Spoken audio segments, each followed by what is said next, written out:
Muy buenas noches, bienvenidos a un programa más de Rompiendo mi Silencio. Es un honor poder entrar en sus casas a través de las pantallas de Unife. Cari, buenas noches. Buenas noches, Eli, buenas noches a todos los que nos asisten en este programa de hoy, ¿no? Así es, Cari, y el día de hoy, hablando de violencia, nos podemos extender a nivel global, porque en algunos países el machismo y la violencia van de la mano. En algunos países no muy lejanos como el nuestro, Cari, es una situación que sucede día a día porque hay sociedades y costumbres patriarcales que llevan a la mujer y a las niñas a ser desvaloradas ante los hombres. Es verdad, y es que el machismo en sí es eso, ¿no?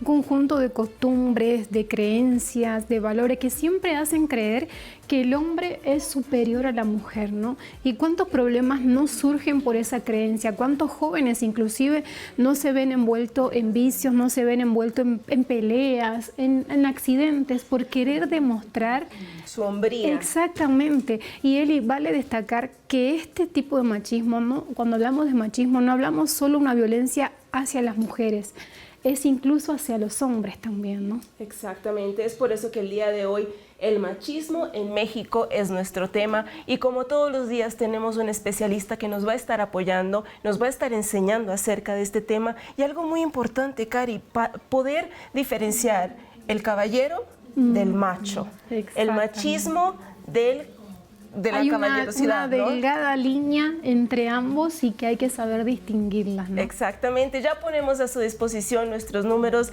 de teléfono 5586645200 en el que usted puede comunicarse, contarnos su historia, si usted vivió o pasó por una situación de machismo en el hogar, con los padres, con hermanos, con su pareja, incluso con sus hijos. Llámenos, cuéntenos su historia o mándenos un mensaje a través del WhatsApp y obviamente también nuestras redes sociales, ¿no, Cari? Claro que sí, están abiertas y disponibles para atender a todas esas preguntas, quizás experiencias o que nos acompañan relatando algo que hayan pasado. Quizás conocen a alguien que está atravesando por este tipo de violencia y puede compartir su experiencia para poder transmitirla para todos, ¿no? Exactamente. Así que, ¿qué tal, Cari? Y ya vemos este informe que habla sobre el machismo en nuestro país y regresamos con todos ustedes.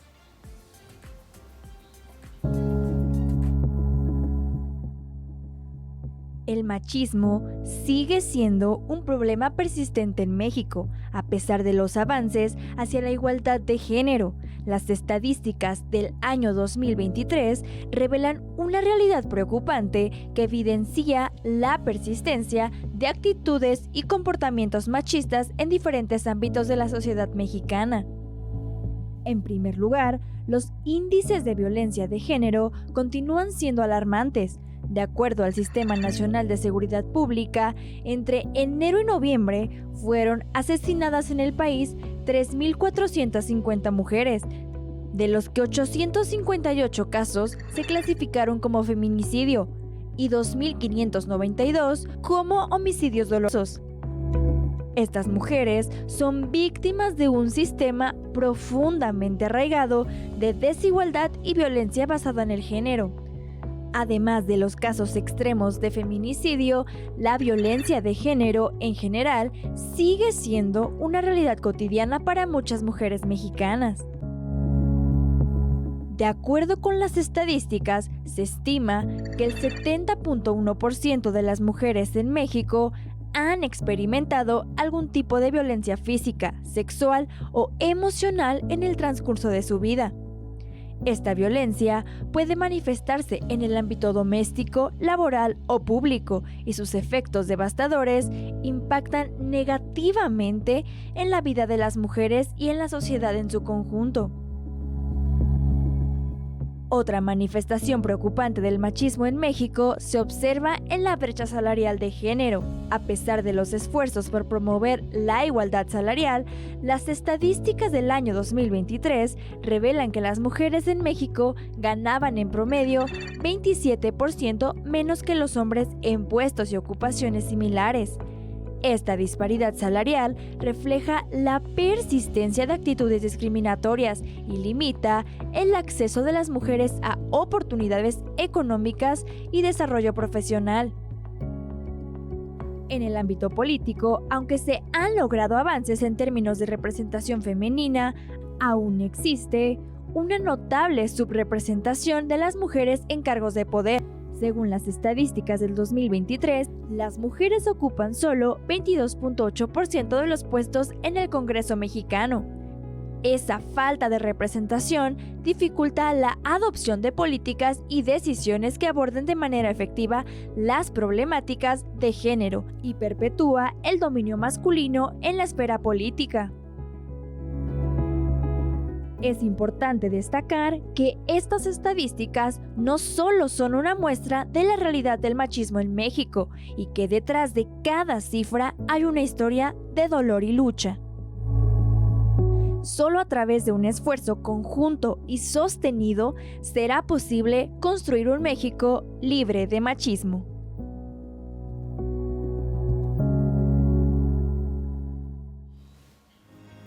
Y es que cada hora, Karina, cada hora una mujer pide ayuda porque está siendo violentada. Cada día al menos 10 mujeres son asesinadas y el 95% de esos casos quedan impunes. Y esto nos lleva a preguntarnos de dónde surge tanta violencia y muchas veces tanta indiferencia de la sociedad. ¿Será que viene del machismo no solamente de los hombres, sino también de las mujeres que crían? Es verdad, es algo cuestionarse, ¿no? Porque las cifras son alarmantes y cada vez van en aumento, ¿no? Entonces algo para parar, pensar y buscarle el porqué, ¿no? Y una solución. Exacto, y la solución. Y es por eso que el día de hoy, una vez más, nos acompaña la psicóloga Diana Martínez, que nos va a estar comentando, nos va a estar ayudando con este tema y saber entender de dónde surge el machismo. Y obviamente, como todos los días en Rompiendo Mi Silencio, tenemos la historia de una mujer que pasó por esta situación, que sufrió el machismo, y me llama muchísimo la atención, Cari, que no fue una vez, no fueron dos, fueron por lo menos 3 veces, con 3 diferentes personas que esta mujer sufrió el machismo, una y otra vez cayendo en esa misma situación. Se repite, ¿no? Se repite, y ese es el caso de María Osorio. Muchas gracias por acompañarnos el día de hoy, señora María. Por la invitación. No, hoy usted nos va a contar su historia. Claro que sí. Licenciada Diana, un gusto poder tenerla otra vez aquí en nuestra sala. Sí, muchísimas gracias nuevamente por la invitación. No, y estábamos hablando fuera de cámaras acerca de este tema y ya teníamos aquí en la sala un debate. Sí. No, poquito nos faltó para servirnos un café, cruzar las piernas y empezar a conversar acerca de esto. Entonces, ¿cómo define usted el machismo y cuáles son algunas de sus manifestaciones más comunes en la sociedad? Bueno, generalmente se le conoce a un modo de subordinación que generalmente se da de una persona a otra. Podría considerarse socialmente con alguna desventaja y principalmente caracterizada por una desigualdad generalmente. Pero es muy curioso y muy interesante porque si nosotros solamente nos enfocamos al concepto de machismo, podríamos reducirlo en nuestra época actual a conceptos que se han utilizado hace muchísimo tiempo. Me parece que tendríamos que abordarlo desde un imaginario social mucho más grande que tiene que ver con sistemas de género.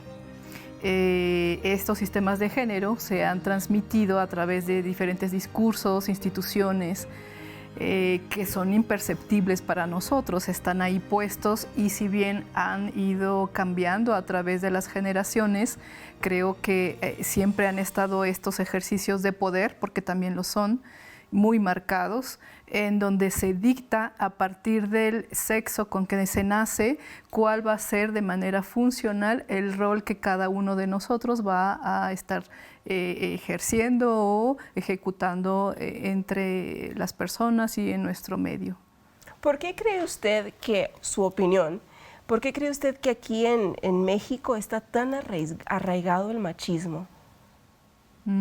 Es una pregunta complicada porque sí. Es verdad, o sea, no en todos los países ni en todos los continentes es que estaría marcado de la manera en la que está en nuestro país o incluso en muchos países latinos, no solamente en México. Pero podríamos hacer todo un análisis fenomenológico, histórico, e incluso desde la conquista, ¿no? Cómo se ha tratado y pensado a la mujer. Pero no solamente es perteneciente a nuestro país, indudablemente. Sin embargo, esto que se comentaba incluso en las cápsulas, me pareció muy interesante cómo se sintetizó todos los fenómenos, tanto que vive la mujer a nivel económico, a nivel de cómo se están asesinando a nuestras mujeres, que es una característica importante aquí en México. Digamos que algunos de estas situaciones o fenómenos de cómo se trata, se asesina por ser mujer, a la mujer, o toda aquella persona que se construye desde esta lógica social, comienza en algunas de las fronteras de nuestro país y con los años, de los 90 hacia adelante, fueron incrementando, por ejemplo, los feminicidios. No solamente fue un fenómeno de una región específica, donde podríamos pensar que las variables son como muy específicas por la frontera, y la trata de personas, de niñas, de mujeres. ¿Por qué entonces en otros estados actualmente pues eso se, digamos, como esta expresión máxima de este machismo del que estamos hablando hoy, y sería esa, ¿no? La violencia ejercida a su máxima expresión, y otras formas también que se realizan, ¿no? Pero en México no solamente tiene que ver con sistemas de transmisión, como lo hace la religión, por ejemplo, la dominante, las instituciones educativas creo que sí tienen como un énfasis importante en estas distinciones entre qué es ser niña, ser niño, lo transmiten de esa manera y para todos es imperceptible, pero es un constructo muy dominante, como violento incluso, para hombres y para mujeres, ¿no? O sea, ¿qué implica para los varones su masculinidad? ¿Qué les exige tener que llegar a ser? Y también en las mujeres, aquellos roles que tenemos que cumplir por ejemplo, en las profesiones o a nivel social o en casa, las actividades cotidianas o tareas, ¿no? ¿Cuáles son las que se nos asignan? Que algunas personas las asumen sin ningún problema y otras personas no tanto, por supuesto que las cuestionan, pero creo que en general no nos escapamos mucho de esta asignación de funciones. Y es que está muy arraigado, ¿no, Karina? Por ejemplo, los niños no lloran, ¿no? Los niños no, como que si el llorar fuese una debilidad, como que si el llorar... Como que tendrían que soportar más por ser hombre. Por ¿no? ser hombres. Sí, las formas de expresión emocional son muy difíciles también para los varones, es muy complicado para ellos. Yo escucho mucho, por ejemplo, con mis pacientes eso, la dificultad de ellos o los cuestionamientos que se hacen, por ejemplo, si tienen algún conflicto con su pareja por infidelidad u otras formas en las que se ejercen, pues trabajamos eso, ¿no? O sea, para ellos, ¿qué es ser varón? Eso, tener muchas mujeres a la par, fuera de sus relaciones de matrimonio, de relaciones formales, el ser proveedor, o qué más implica para ellos, el ser viril constantemente en el ámbito sexual, o sea, siempre tener ganas, ¿no? Siempre tener deseo sexual, también pareciera que es una exigencia para ellos. La desinformación tan grande que hay como sociedad de lo que es realmente ser un hombre, ¿no? Sí, muy difícil para ellos. Muy difícil.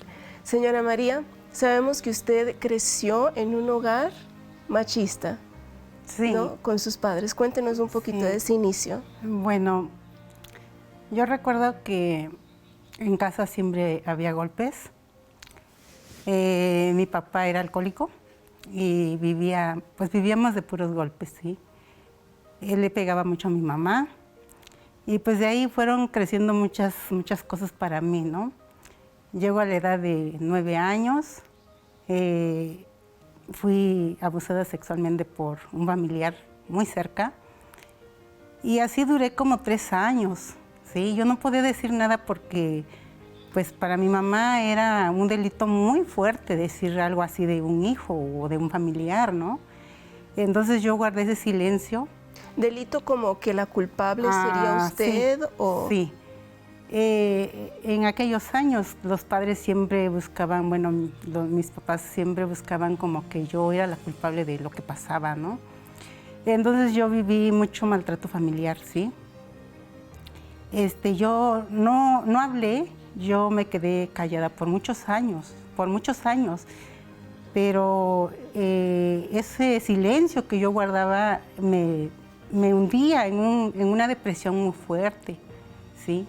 Yo salí a la edad de 15 años de casa de mis papás, y cuando yo salí yo me prometí, ¿verdad? Y dije, yo me voy y voy a buscar una vida mejor, donde yo no dependa de padres, ni de hermanos, ni de nada, ¿verdad? Pero resulta que pues yo salí y pues me fui a algo más peor, ¿no? Yo me vine a la Ciudad de México, yo soy del estado de Oaxaca, me vine a la Ciudad de México. Pues yo no sabía nada ahora sí, de trabajo de la ciudad, ¿verdad? Entonces llego y pues se me hizo muy fácil a mí desenvolverme, una persona sola, sólida.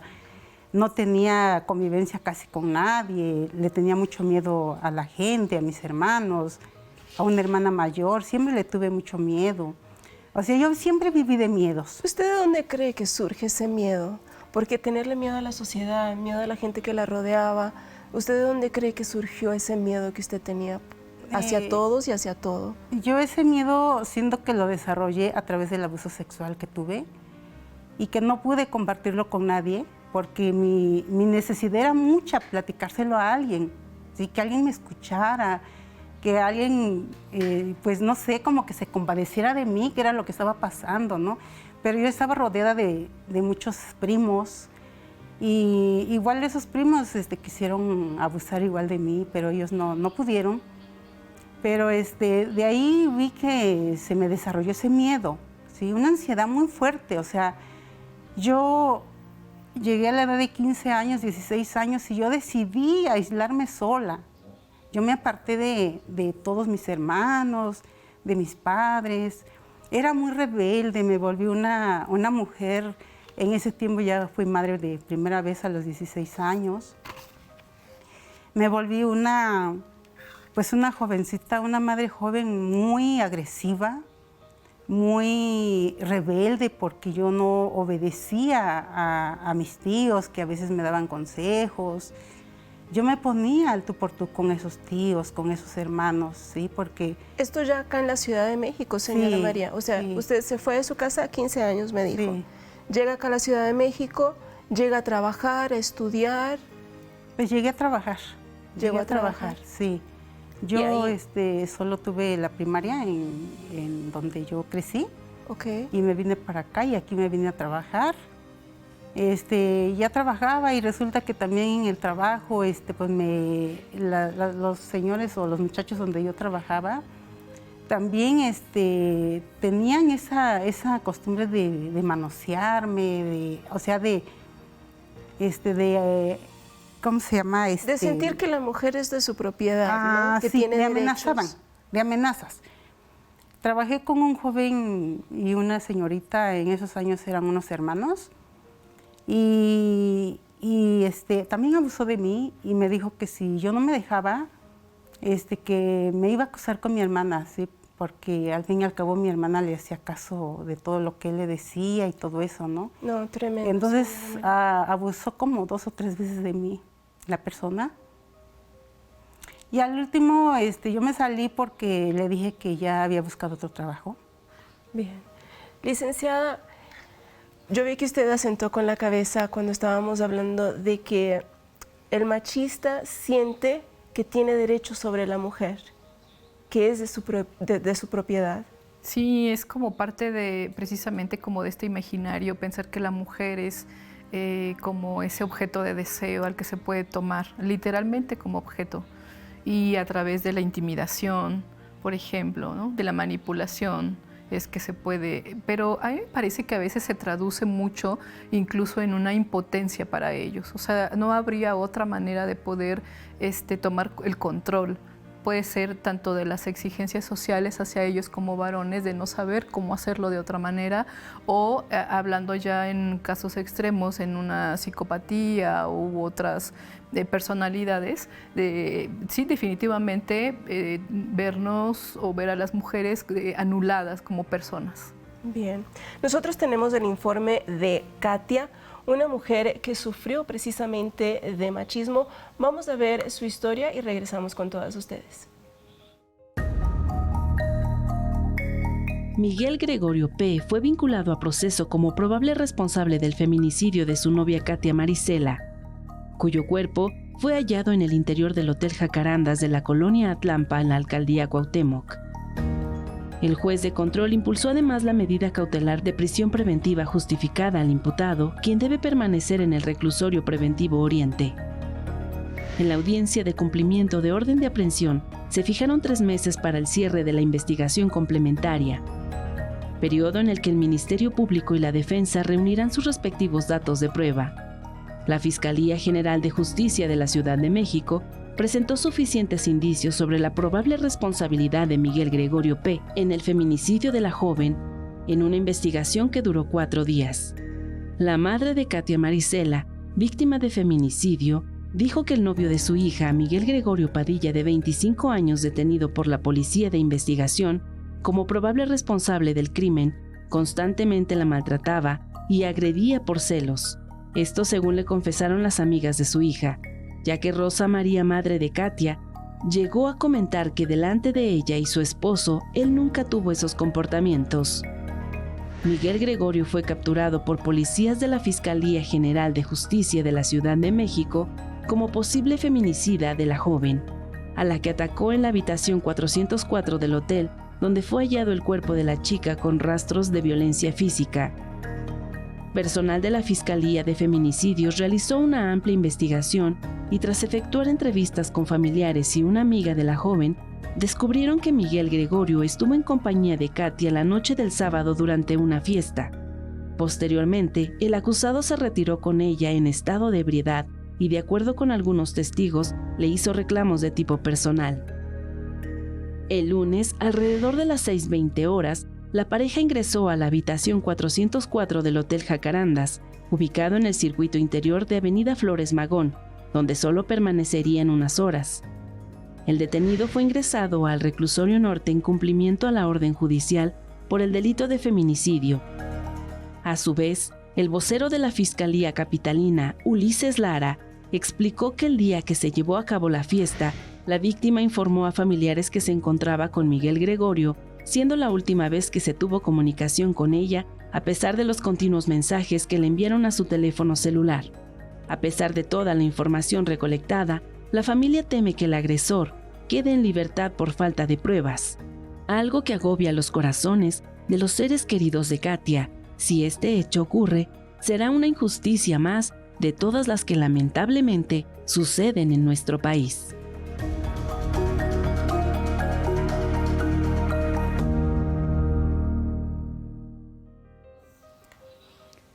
¿Y cuántas no son las Katias que pasan a diario por muchísimos de estos problemas, por muchísimas de estas cuestiones, que quizás se callan, no comparten lo que le está pasando y llegan a este punto lamentable? Y licenciada, mi pregunta es, ¿existe un punto en donde nosotras podemos decir, bueno, voy a pedir ayuda para no llegar al límite que llegó por lo menos Katia, de saber que al punto de perder la propia vida, ¿no?, por esos maltratos? ¿Cuál sería el punto de decir, bueno, no, hasta acá?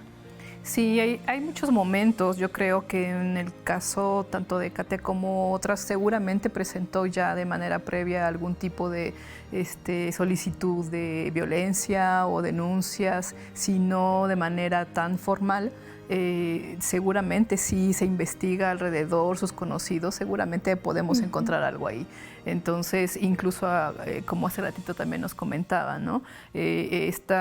Como mecanismos que tenemos de sentirnos mal o incluso a veces empezar a nosotros sentirnos irritables, cada uno como de estos mínimos o muchos síntomas que podemos ir como detectando en nosotros, son principios ya en donde como de alerta, ¿no? De aguas, hay que hacer algo, o si yo no me estoy sintiendo bien de manera mínima, y cuando ya se está ejerciendo un nivel de violencia como el caso de los feminicidios, pues definitivamente para poder prevenir tanto tentativas, aun cuando no se dé muerte a la persona, por supuesto, creo que, bueno, afortunadamente ahora ya se está castigando, ¿no? Y se está procesando, pero algo que a veces anula muchos estos casos es que no se le da la validez a la mujer que llega a denunciar, como la versión que ahorita escuchábamos, el hecho de decir, bueno, es que era la pareja, o es porque ella quiso, porque ella aceptó, y a veces de esa manera tratan de anular un poco las evidencias, o mucho las evidencias que se presentan. Y que cuántas mujeres me han dicho, yo he ido a hacer la denuncia, pero me dicen, ¿para qué denuncias? Si luego te pide perdón y siguen ustedes dos como si nada, y la denuncia queda a un lado, ¿no? Que eso es como usted está diciendo, invalidan ese pedido de ayuda que está haciendo esa mujer. Tiene que ver con el sistema del que hablábamos hace ratito también, y también opera lamentablemente en los sistemas de justicia. No solamente este sistema patriarcal del que se hablaba o esta hegemonía, nada más es entre pares, ¿no? Es un monstruo que tenemos que ir trabajando ahí, porque se desacredita a través de la mala fama en las mujeres. Ay, pues es que para qué sale tarde, o por qué tiene ese tipo de vestimenta, o para qué hizo caso, para qué aceptó, etcétera, etcétera. Y se quiere desacreditar desde esa perspectiva, digamos, invalidar la palabra o esta denuncia en las mujeres. Es verdad. Y es muy común escuchar lo que usted dice, ¿no? Ah, no, pero tuvo la culpa. ¿Quién la mandó a salir a esas horas de la noche? O mira cómo va vestida. Son palabras y frases que se escuchan muchísimo y que se termina normalizando, ¿no? Y hasta una como mujer a veces piensa, no, sí, es verdad, porque ¿qué hacía a esas horas de la noche sola, no?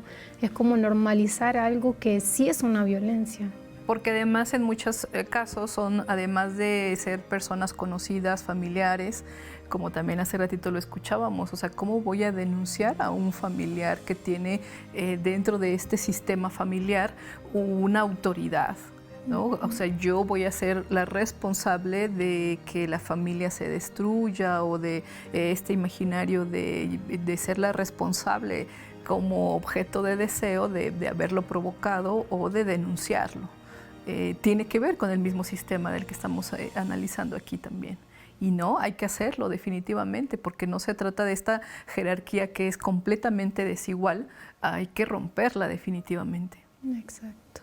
Y señora, en esa edad que usted comenzó a trabajar y continuó con todos esos abusos, ¿en algún momento usted se sintió culpable? ¿Se sintió el decir, tantas veces me está pasando lo mismo? ¿Será que no estoy haciendo algo como para provocar esa situación? Sí me sentí culpable muchas veces, porque yo decía que no, pues que ¿por qué no hablaba? ¿Sí? Pero al mismo tiempo también ese miedo seguía produciendo dentro de mí, porque yo decía, es que si hablo nadie me va a creer, nadie me va a respaldar a mí, o sea, todos le van a hacer caso a los agresores, y a mí pues me van a echar la culpa, que yo soy la culpable de todo. ¿Sí? Entonces, por eso callé por mucho tiempo, pero a raíz de eso, yo, pues quise formar una familia, ¿verdad? Y yo, conocí una persona, y yo dije, pues quiero tener una familia, un esposo, unos hijos, o sea, cambiar radicalmente mi vida, ¿sí? Porque así la soñaba. Y pues resulta que cuando tuve mis hijos, al término, pues me di cuenta que mi primer pareja era casado. Wow. Yo no sabía que era casado, incluso sus hermanos y todos me decían que me casara con él y todo, ¿no? Tuve hijos con él. ¿Pero sus hermanos no sabían que estaba casado y que tenía otra familia? Sí sabían, pero pues yo creo que lo hicieron con todo el plan de destruirme, ¿sí? Entonces, cuando yo me enteré de que era casado, pues yo decidí terminar ese contacto con esa persona, ¿sí? Porque yo dije, pues, o sea, yo, ¿qué le pido a un hombre casado? Yo sin saber, o sea, si ya me había engañado de la manera que me mintió, pues, ¿qué me esperaba después de eso más todavía, no? ¿Cómo era su relación con este señor? Era una relación muy lejana. casi no llegaba a casa. Él decía que salía lejos a trabajar. Y de ahí, como que eran muchas cosas las que yo decía, pues es que algo tiene, ¿no? ¿Por qué no viene? O sea, no me ayudaba así con el alimento de los niños en aquellos años, ¿verdad? Entonces, pues había personas que me decían, es que es casado.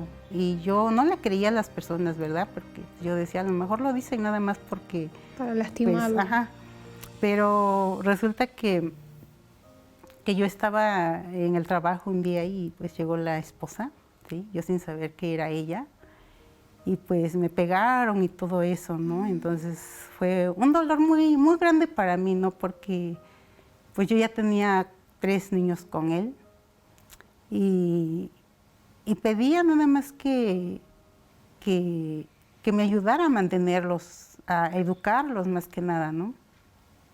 Pero no, ya no se pudo después de eso, ya no. Yo era una persona, o sea, de todo lo que yo había vivido, yo como que me fui volviendo una persona muy dura, pero también de muchas decisiones, ¿sí? Yo era una persona muy decidida, que si yo decía, hoy esto se termina, es porque se termina. Y yo le dije, ¿sabes qué? Jamás vas a volver a ver a mis hijos, jamás. Y él me amenazaba y me decía, espero que lo cumplas porque me amenazas, pero no lo cumples, ¿sí? Entonces yo era una joven de mucho poder, según yo, para mí era de mucho poder. Y yo decía, lo voy a cumplir. Y sí lo cumplí. Alejé a mis hijos de la persona, jamás lo volví a ver. Mis hijos crecieron, estaban viviendo conmigo, yo trabajaba, yo los cuidaba, en ese tiempo ya iban a entrar a la escuela y no tenía quien los llevase a la escuela, ¿verdad? Entonces, pues conozco a otra persona y esa persona me dijo, pues te acepto con tus hijos. Ya tenía, para aquel entonces ya tenía 5 hijos. Wow. Sí. Un segundo matrimonio. Sí. Nosotros tenemos que ir a una pausa, pero no me quiero ir a esa pausa sin antes preguntarle, licenciada, toda esta situación que estaba viviendo ella, y ella dice, yo era una persona decidida, pero cayó en esta misma situación. Y por ejemplo, algo que me llamó mucho la atención es que la esposa de este señor vino con la familia a pegarle a ella cuando el infiel Fue su esposa. fue él. Eso es una característica de machismo, ¿no? Sí, en parte podremos pensarlo incluso en la pareja, ¿no? Pero hacer responsable al otro, al que invade mi relación formal o la que está instituida.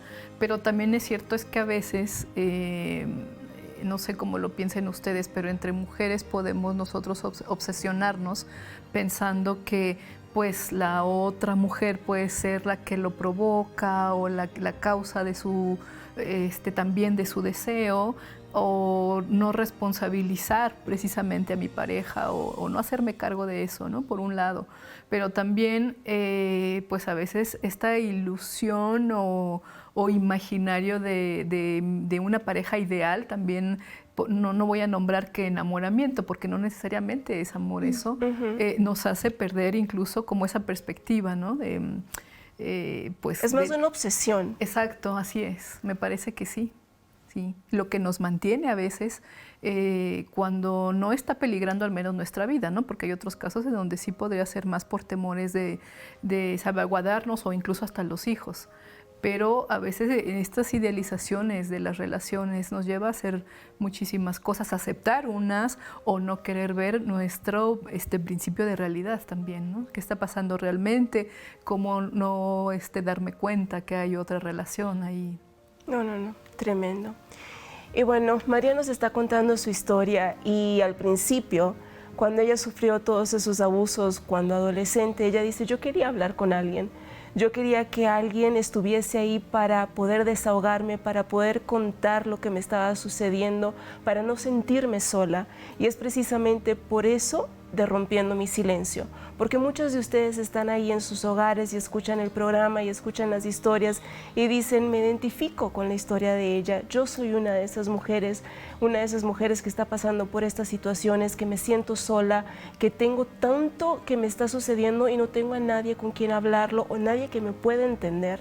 Rompiendo mi Silencio está para eso, para entenderte, para que te puedas desahogar, para que puedas contar con nuestra ayuda. Te recordamos nuestro número telefónico 5586-645200, en el cual también puedes contarnos tus historias, también puedes hacer preguntas. Aprovecha que tenemos aquí a la licenciada Diana para responder tus preguntas si tienes alguna.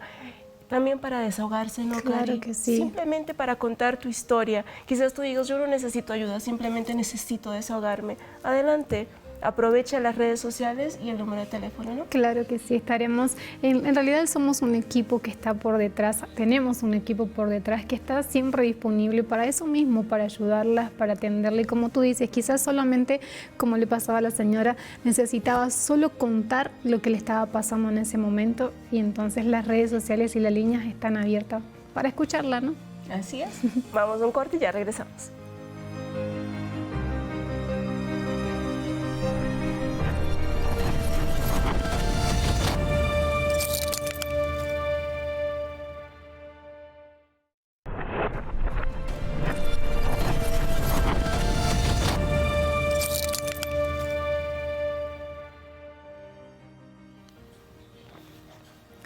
Y tenemos mensajes que están llegando a nuestro WhatsApp al 5586-625200, y me gustaría compartir con ustedes un mensaje que nos acaban de enviar que dice así, es anónimo, pero dice, estoy totalmente de acuerdo, he vivido con eso todos los años y aún así, y no solo con atención, sino hasta con cuidados.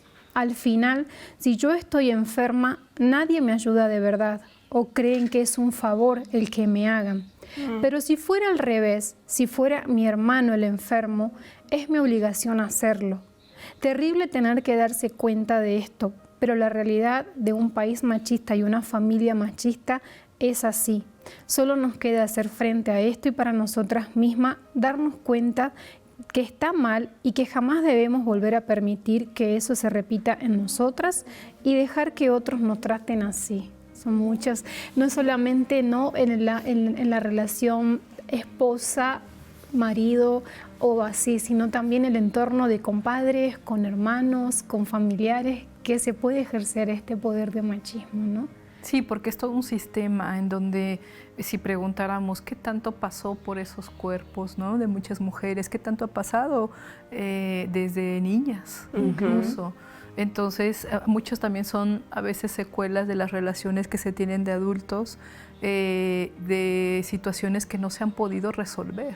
Exacto. O sea, es pues quién no tiene ganas de ser amado, por supuesto, pero en lugar de eso, pues ha sido una serie de abusos en muchos sentidos. Exactamente. Y tenemos también un mensaje de WhatsApp que nos dejaron y queremos compartir con ustedes esta experiencia. Podemos escucharlos. Hola, buenas tardes. Mi nombre es Silvia Salvador y pues esta es una pequeña partecita de mi historia. Yo vengo de provincia donde viví con mis padres. Mi padre pues era un hombre machista donde tenía el control total pues obviamente de su familia, pero él era un hombre que nos golpeaba por todo y por causa de todo. No se medían las consecuencias o en la forma en que nos maltrataba. A mi mamá la golpeaba pues prácticamente hasta dejarla casi muerta, la arrastraba, la sangraba, la dejaba toda pues desfigurada de la cara. De igual manera lo mismo hacía con nosotros como sus hijos, nos golpeaba pues al extremo de dejarnos pues bañados en sangre. Sufríamos mucha falta de alimentación y pues él lo veía como algo normal, como que él era la cabeza de la familia y pues él hacía lo que quería con nosotros. De igual manera yo crezco, me vengo a la Ciudad de México a trabajar y pues encuentro de igual manera una pareja que pues que él tenía el control y pues de igual manera él hacía con su familia pues lo que él quería. Él no se sentía obligado a mantener a su familia, a sus hijas, a mí. Mis hijas nunca pues realmente nunca conocieron lo que fue un alimento, un par de vestir, nunca conocieron nada de parte de su papá. Yo quise salir adelante, me encontré en mi camino pues con una persona que pues lo único que hizo, pues, hizo sacarme y sacarme y sacarme dinero.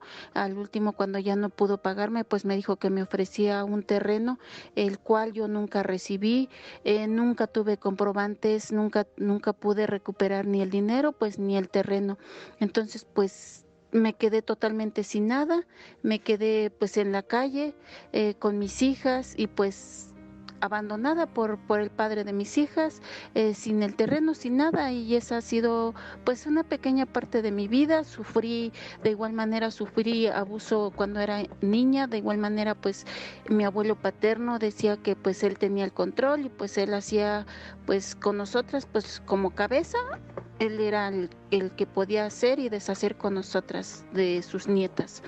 Abusó de su propia hija, abusó de mi hermana, abusó de mí. Pues fue una pequeña parte de lo que fue nuestra vida en mi infancia. Wow. Muy fuerte. No, y parece que se haya puesto de acuerdo con la señora María, Sí. ¿no? Porque es prácticamente la misma historia, desde los padres, desde los abuelos, todos con ese pensar machista. Como ella dice, mi abuelo decía que él tenía la última palabra y él decidía sobre la vida de todo mundo. Pero es que ni siquiera lo piensan. Simplemente es como algo ya entredicho o dado, ¿no? La única ley que se ejerce es la del abuelo o es la del padre, no hay otra. Y esa ley, ¿cuál es? Pues el de poder poseer a todas las mujeres, hijas, nietas.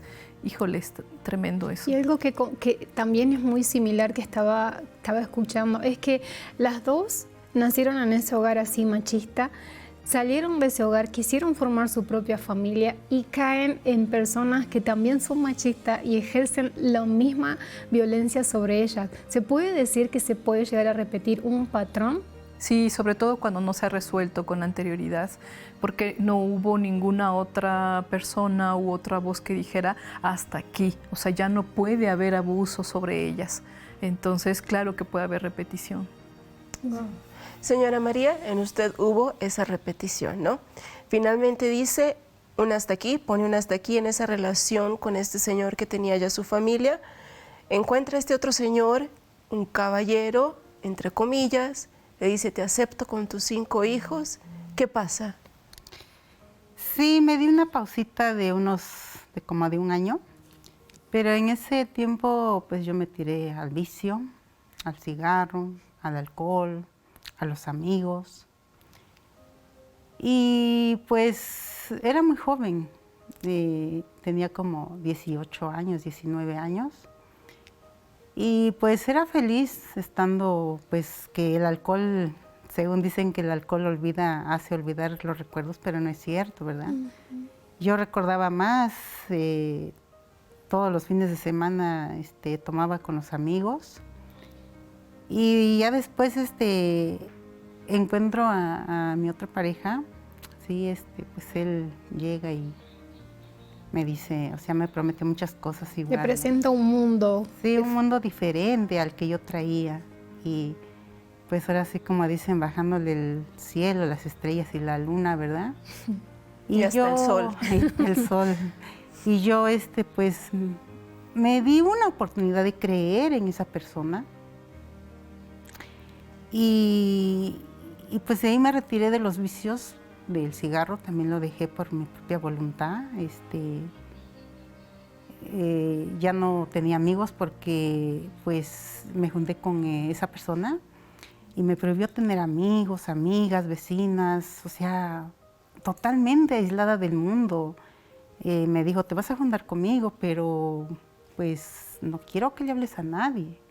En el trabajo yo era de de amigos, porque era un trabajo donde había mucha gente, y pues todo eso tuve que dejar, ¿sí? Fue muy difícil para mí porque yo dije, ¿será que ya encontré el amor de mi vida y aquí voy a vivir bien? O sea, algo que yo deseaba, sí lo deseaba, ¿verdad? Tener unos hijos. ¿Todas esas prohibiciones las vio como normales? Al principio sí las vi como normales porque yo dije, pues si es una persona que va a estar conmigo, vale la pena dejar todo eso, ¿sí? Pero después fue pasando el tiempo y también hubo agresiones, hubo golpes, hubo celos. Era una persona machista. Él creció también con unos padres de golpes, creció en una situación muy difícil también. Entonces, al contarme su historia de cómo fue de niño, o sea, yo pensaba que pues él había sufrido mucho también, ¿no? Pero dentro de eso también yo pensaba, dije, pero pues no es para que él me esté dando este tipo de vida así. Me embaracé de otro hijo, no quiso que lo tuviera, hizo que lo abortara, lo aborté. Resulta que a los 2 meses otra vez salí embarazada de otra niña. Igual quería que lo abortara, ¿no? Entonces yo desde ahí ya veía el machismo de él, porque él me decía, si no lo abortas yo te dejo y no sé qué y no sé cuándo, ¿verdad? Entonces yo cuando ya me dijo del segundo y del tercero y del cuarto otra vez, le dije, no, yo no voy a abortar, así me quede como madre soltera, pero yo no voy a abortar otra vez, ¿sí? Ya lo hice una vez y me obligaste y me pagaste el aborto. Hoy no lo vuelvo a hacer. Y si te quieres ir de mi lado, vete. Pero yo voy a sacar a mis hijos, aunque sea comiendo frijoles, pero yo los voy a sacar adelante. Es como contradictorio, ¿no? Porque si bien cuando usted comenzó la relación con él aceptó hijos que usted tuvo con otra persona, Ajá. ¿por qué no aceptaría hijos propios de él, no? Es como un poco Es muy así. fuerte, contradictorio. Sí, lo que pasa es que él ya había tenido otras parejas y había tenido otros hijos. Entonces él ya no quería hijos, ¿sí? Pero él me decía, cuídate, vete al doctor. Pero me lo decía de una manera agresiva, o sea, como echándome la culpa, que yo era la culpable de todo, ¿no? Y yo trayendo esa frustración de miedo que traía de muchos años, yo decía, pero si me voy al doctor, para todo me celaba. Vas al doctor, le cuentas tu problema, seguramente el doctor te va a resolver el problema. O sea, era algo así muy fuerte la situación conmigo. Entonces decidí no salir y no contarlo. Solo iba y pagaba y pues me daban las pastillas que tuve que tomar para abortar el feto que ya tenía 3 meses. Y así fue mi vida y pues ya después agarro y me lleva para su pueblo. Sus papás en ese tiempo estaba muy mala la mamá de él. Y me pidió de favor que fuera a cuidar a la señora y sí me fui para allá. Llego allá y pues fue lo mismo. Yo allá ya con todo, un cambio muy fuerte, ¿no? Porque yo estando en la ciudad, irme a un pueblo, empezar desde abajo. ¿Usted se fue con sus hijos? Sí, me fui con mis hijos y llego allá y me deja y después ya me doy cuenta que anda con otras muchachitas por acá en la ciudad. O sea, fue una vida totalmente diferente a la que yo soñé tener. Y yo lo único que le pedía a él, ¿no? Que me respetara como mujer, ¿no? Porque pues él sabía la vida que yo llevaba y así me aceptó. Entonces respétame como mujer porque yo te respeto como un caballero. Pero no, era muy machista. Llegó un tiempo que se iba a ir para Estados Unidos, no se fue, se enojó mucho, se vino, me dejó allá en su pueblo y pues yo lloraba amargamente, ¿no? Porque yo decía, o sea, ¿qué hago en este pueblo sin familia, sin el marido, con mis hijos? Estaban muy chiquitos mis hijos. Yo recuerdo que que uno de ellos lo llegué a tener allá. Me fui embarazada de aquí y allá lo llegué a tener. Y pues aparte la carencia que había, ¿no? La pobreza, porque era muy trabajador él, pero no le rendía el dinero. ¿Por qué? Porque se dedicaba a repartir el dinero a las muchachitas quinceañeras que él traía, ¿no? Y yo me tuve que tragar todo ese dolor tuve que vivir para yo darme cuenta al último que, pues, qué vida tan sufrida he traído, ¿no? Pasa el tiempo y sí se le hizo irse para Estados Unidos. Cuando él decide irse, yo quedé muy contenta porque él se iba, pero a la vez también quedé triste porque me quedé con 2 de mis niños chiquitos. El más grande tenía 8 años en aquellos años, que ahorita tiene 27 años. Y yo dije, ya se va, y hoy que se va, voy a hacer de mis hijos un cuidado, el cuidado que yo más he deseado tener para mis hijos, ¿no? Entonces se fue y pues él me dijo, yo me voy, pero regreso en 3 años. Ahorita tiene 20 años que está en Estados Unidos. Wow. Ya no y regresó. estando allá, usted nos comentaba que él seguía maltratándola, tratándola mal, teniendo ese dominio sobre usted, ¿no? Sí. Él tenía ese control de mí desde allá porque para él yo era su mujer. Para él yo era Mari para él. Me hablaba y no me encontraba en casa o no le contestaba el teléfono, a veces me hacía 10 llamadas y no le contestaba en aquellos años, eran los teléfonos chiquitos. Y luego se enojaba y me decía, oye, ¿dónde andas? Ella me hablaba con groserías. Desde allá tenía ese control sobre usted. Sí, lo tenía. Licenciada, eso es algo que nos llama muchísimo la atención, porque una persona a miles de kilómetros de distancia aún tiene ese poder sobre la persona. ¿Cómo afecta psicológicamente a la persona como para que ella se someta, aún sabiendo que su agresor está a kilómetros? Y puede pasar incluso de manera virtual, a la distancia, literalmente, como en este caso, estando en otro país, pero la mente no sabe de esas diferencias. E incluso suena un poco como una relación infantilizada, es decir, pareciera que él tenía como un trato hacia ella de estarla buscando, incluso de depender mucho de en dónde se localizaba, qué es lo que estaba haciendo. Él parecía estar atado más a ella, principalmente estarla buscando. Y una forma de quererla controlar, pues puede ser a partir de esa subordinación. Wow. Completamente, pero la mente es, por supuesto que puede pasar muchísimo, es como un efecto hipnótico incluso. No, tremendo. Estamos a escasos minutos de terminar nuestro programa, se nos va volando. Señora María, sabemos que esta historia sigue todavía para largo, pero ¿cómo es que usted logra vencer esto? ¿Cómo es que usted da vuelta a la página y se da cuenta que usted tiene valor? Pues yo me di cuenta porque yo me cansé de ser esa víctima, ¿sí? Yo dije, no es posible que a estas alturas de mi vida todavía me estén maltratando, me estén humillando, me estén haciendo como ellos quieren. Entonces decidí dar un cambio de vida.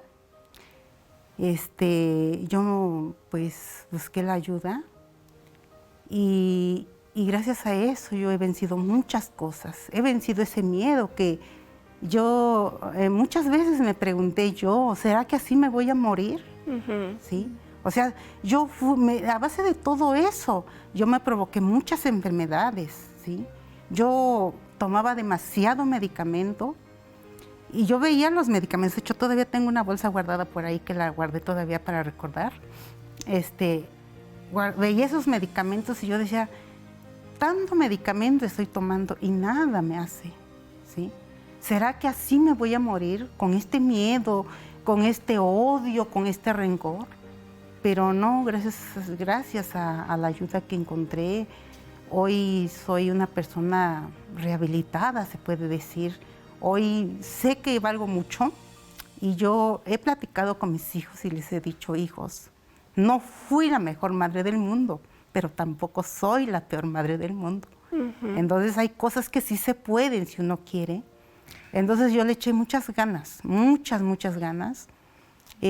Hoy en día vivo feliz con mis hijos. Todos están grandes. El chiquito que se quedó de 3 meses cuando el papá se fue, ahorita tiene 20 años. Y me siento muy contenta, de verdad. Creo que estas lágrimas que se me salen de felicidad, porque sí se puede. Si uno le echa los kilos y busca la ayuda, sí se puede. Puede uno olvidar todo. Yo he olvidado el rencor, el odio. He pedido perdón y he perdonado a mis agresores. Y hoy vivo feliz. Hoy le puedo decir que sí vivo feliz. Hoy como tranquila, duermo tranquila, convivo con mis hijos tranquila. Todos estamos en una meta y de verdad que yo me siento muy contenta cuando mis hijos salen, se van, regresan. Me aprecian mucho. Híjoles, la felicidad brilla por encima de mí en estos momentos. Qué bueno, qué lindo, alegría. ¿no? Qué lindo que una persona pueda dar la vuelta por encima, que pueda salir de ese abismo en el que se encuentra y pueda hoy decir, yo salí adelante, yo saqué adelante a mis hijos y no necesité que una persona que me estaba humillando, una persona que me estaba condicionando, tuviera nada que ver en eso, ¿no? Y eso es lo importante. Cuando ella dice, me cansé de sufrir, me cansé de vivir de esta forma, fue que ella vio el cambio en su vida. Y eso es lo que usted tiene que hacer, tomar esa decisión de decir ya no más. Como la señora María dijo, ¿será que usted se va a morir sufriendo como está sufriendo? Tome una decisión, rompa su silencio hoy. Tenemos la frase del día, Cari, ¿no? Claro Para que terminar sí. el programa del día de hoy. Claro. Y la frase dice así: hay que ir construyendo esta paz, empezando por nuestra propia transformación personal, cambiando muchos de nuestros hábitos, las formas de expresarnos, para luego ir ayudando a transformar a nuestros hijos, a nuestra familia y a nuestro entorno. Y es lo que pasó con la señora María, ¿no? Exacto. La transformación comenzó en ella. Exacto, empezando por nosotros. Licenciada, 20 segundos, unas palabras para estas mujeres que el día de hoy nos escucharon. Pues no se esperen tanto tiempo, ¿no? Ojalá que podamos darnos cuenta o trabajar en nosotros mismos. No necesariamente es al principio romper con las relaciones o con las personas que pudiéramos ser víctimas, ¿no?, de violencia, pero sí un trabajo interno, eso sería importante y todo lo demás va a venir después. Así es. Sí. Bueno, nos despedimos y nos vemos en un próximo programa de Rompiendo mi Silencio. Chao, chao.